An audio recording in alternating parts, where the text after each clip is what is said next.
Max Verstappen became the 34th driver to win the Formula One World Championship at the end of the 2021 season. But who are the other 33 drivers? We're going to go through that today. This is Track Limits. It's Schumacher! It's Schumacher! Incredible! Max Verstappen, champion of the world! Since 1950, 34 drivers have won the Formula One World Championship of Racing. It's time to go through all of them now. What you'll be able to see is, number one, who were the dominant drivers in the old days, and who really came to power in the new time of Formula One racing. You'll see who the drivers were and who the teams were at the time of their dominant periods. One thing that I found very interesting during this research is how there really never was a time where multiple different teams were winning championships year in and year out. There were definitely many periods of time where, honestly, the best way to put it is one team would dominate a decade.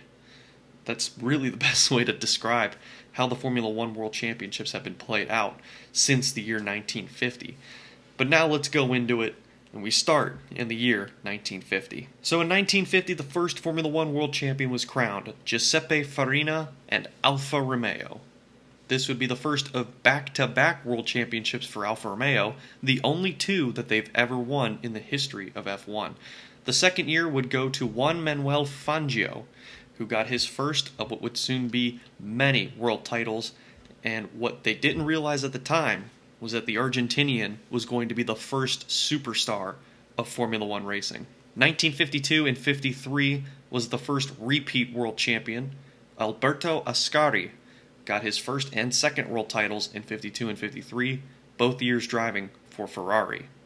So first things first, from 1950 through 1953, all four of those world titles were won by Italian manufacturers, Alfa Romeo and Ferrari. So immediately you can start to see who the dominant country is in terms of producing unbelievable race cars.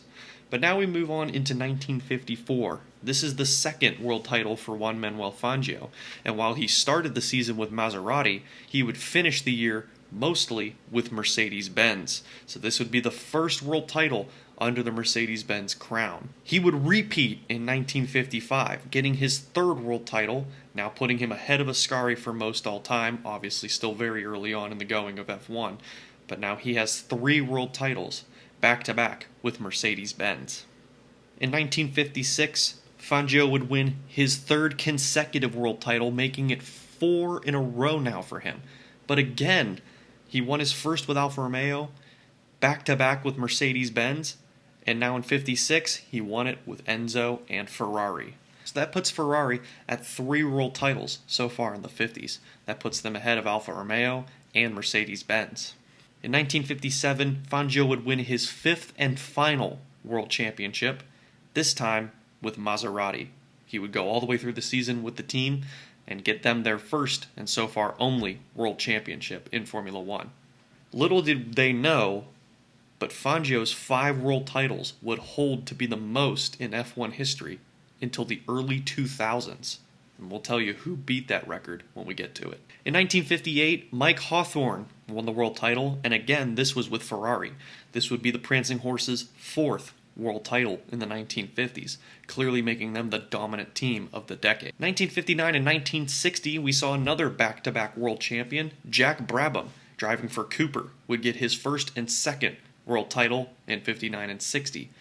But in 1961, it was the Prancing Horses once again winning the world title with the American Phil Hill. In 1962, it was Graham Hill winning the world title. Graham Hill's 1962 championship came while driving for BRM. This would be their first world championship. In 1963, Jim Clark would win the world title with Lotus. This would be Lotus's first world championship, and they would have more along the way. We'll get to those as we go on. In 1964, it was John Surtees and, guess who? The folks from Maranello, Ferrari, getting their 6th world championship in 1964. In 1965, Jim Clark and Lotus would do it again, their 2nd world title, both for driver and team. While in 1966, Jack Brabham would get his 3rd and final world championship of his career, driving for himself for the Brabham racing team. So that was the first time that that had ever been done in Formula One. While Brabham didn't win the title for himself in 1967, his team would once again win back-to-back championships in 1967, this time coming with Denny Hulme. We move on to 1968, and this was another world championship for Graham Hill. This would be his second and last world title, and this one would also come with Lotus. So another world title goes to that team. After Graham Hill's world title, that was the third world championship for Lotus, and it looked as if they were taking a stranglehold of the 1960s. But 1969 came around, and it was Sir Jackie Stewart and his Matra Ford winning the 1969 World Championship. In 1970, Joachim Rindt did what has not been replicated since, thank the Lord. He became the first driver to win the World Championship after dying in that same season. He died practicing in the Italian Grand Prix, and his points total could not be surpassed with the remaining races left. So Rindt took home the World Championship in 1970. After Lotus had won the world title for the fourth time, coming in 1970, Jackie Stewart got back on top of the podium in 1971, winning his second world title, this time coming with Tyrrell, but still driving with a Ford engine. In 1972, it was Emerson Fittipaldi winning his first world title, this one also coming with Lotus. So already the 70s are looking up for Lotus. In 1973, Jackie Stewart will win his third and final world championship, once again coming with Tyrrell and Ford. In 1974, it was once again Emerson Fittipaldi winning his second and final world championship, but with a new team. For the first time, McLaren are world champions, and it comes in 1974. In 1975, a man by the name of Niki Lauda won the world championship, driving with Ferrari. It was the team's 7th world title, and already putting them by far and away the best team in F1's history. In 1976, James Hunt won his one and only world championship, giving McLaren their second driver's championship. In 1977, Niki Lauda got his second world title, and again it came with Ferrari, giving them their 8th driver's championship.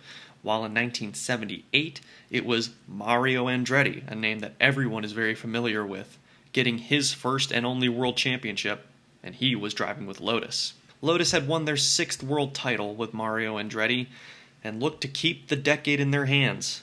But in 1979, it was Jody Scheckter and Ferrari winning the world title once again, their 9th world championship all time. Well, if you're a Ferrari fan, so 1979 would be the last time for a long time that they would win the world championship. There was a very, very, very long drought for the team from Maranello.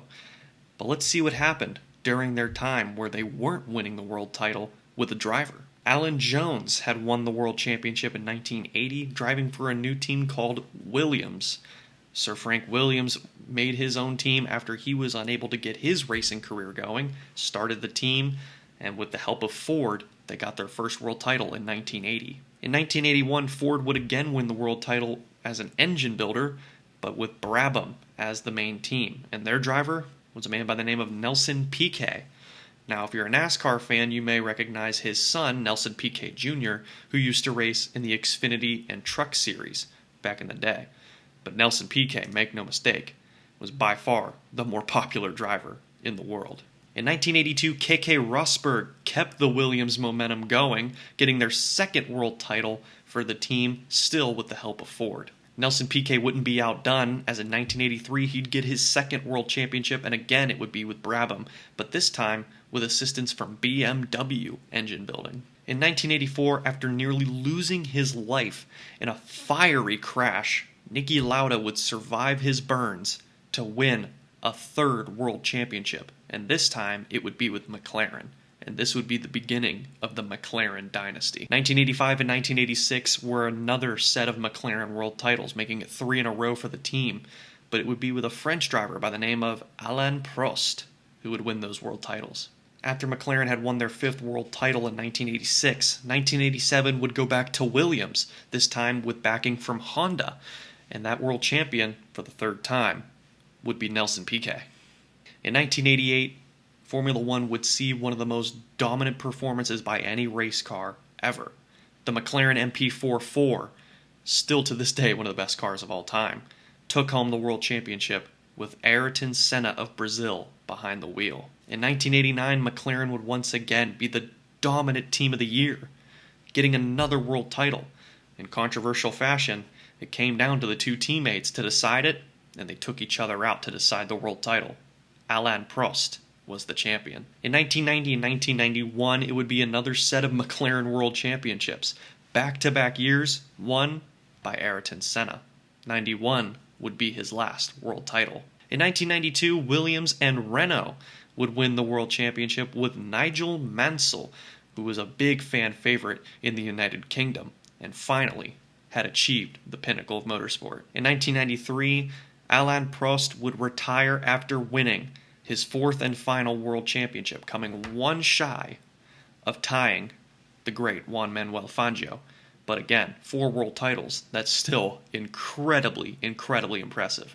And he would do this one with Williams Renault in 1993. In 1994, while Formula One was suffering from the death of Ayrton Senna, a new superstar would rise to the occasion to win, once again, seems to be the trend in these ones, a controversial world championship deciding race. In 1994, it was Michael Schumacher and Benetton Ford winning the championship. Schumacher would prove that he was better than just a controversial decision. He would go on to dominate 1995 and get back-to-back world titles with Benetton, and this year with Renault power. In 1996, it would be Williams again winning the world title with Renault power, with Damon Hill, the son of Graham, getting his first and only world title. And in 1997, Williams would repeat as drivers' champions with the driver of Jacques Villeneuve, who was the son of the great Gilles Villeneuve, who drove for Ferrari but had never achieved the world title. But Jacques certainly did. 1998 and 99 was another set of back-to-back world championships for McLaren, who now had backing from Mercedes-Benz, and it was the Finnish Flash, Mika Häkkinen, winning the world title. For the first time since 1979, Ferrari were world champions again, and it came in 2000 when Michael Schumacher would win it all. This would be the beginning of a 5-year dynasty for the team. From 2000 through 2004, Ferrari would win the world title with Schumacher behind the wheel. 2002 and 2004's cars, which are properly named the F2002 and the F2004, are still to this day considered 2 of the best cars ever to race in Formula One. With Ferrari winning in 2004, that would be their 14th world title, after McLaren had taken over the lead with their dominance in the 80s and the early 90s, and with help from Häkkinen in the late 90s, Ferrari regained the lead and then some, with their 14th world title coming in 2004.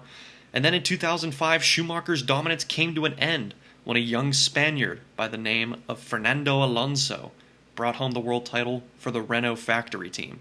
And then he would repeat in 2006, in the year Michael Schumacher announced his first retirement.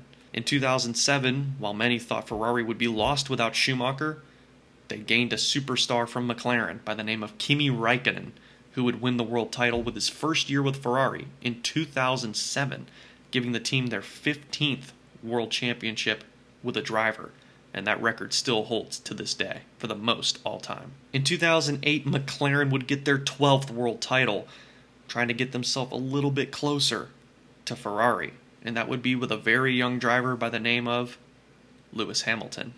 In 2009, a team that was made up at the very beginning of the year, that wasn't even supposed to be competitive, Braun GP Mercedes, went on to dominate the season opener and the season in general.